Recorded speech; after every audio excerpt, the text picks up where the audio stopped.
Сладорадни и съм на 7 години. Днес ще правим любимата храна на децата – пица.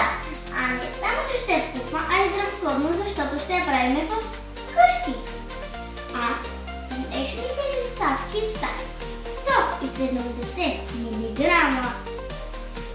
вода, малка лъжичка захар, малка лъжичка сок, малка лъжичка мая, малко олио и 200 грама пълнозърнесто брашно, а пък лъжичката е 3 грама. За да стане по-бързо тестото, ще го сложим в хлебопекарната.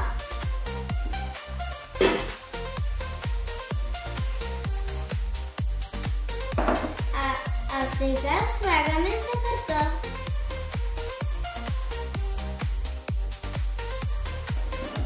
Сол.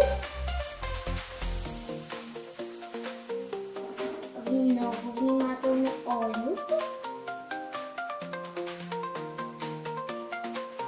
И още по-внимателно брашно.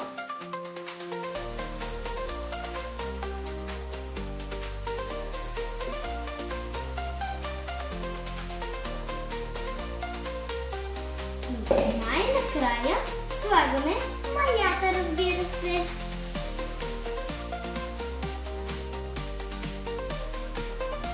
И слагаме хлебопекарната на програма месене тесто за пица.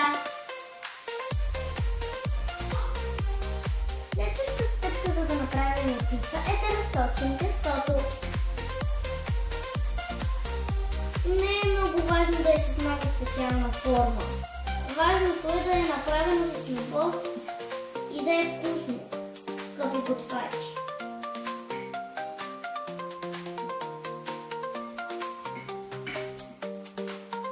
След като разточихме тестото, е време да го прехвърлим в тавата. Вики, моля да сложи един лист хартия за печене. Разбира се.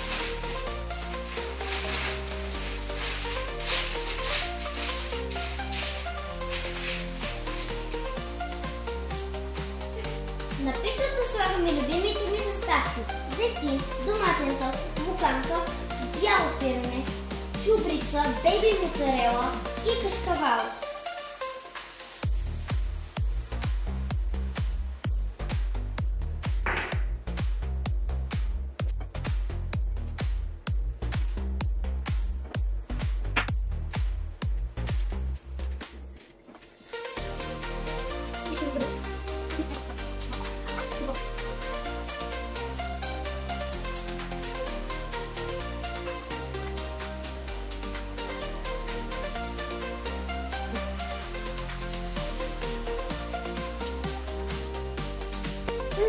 Пицата е готова да се изпече в фурната на 200 градуса и 20 минути.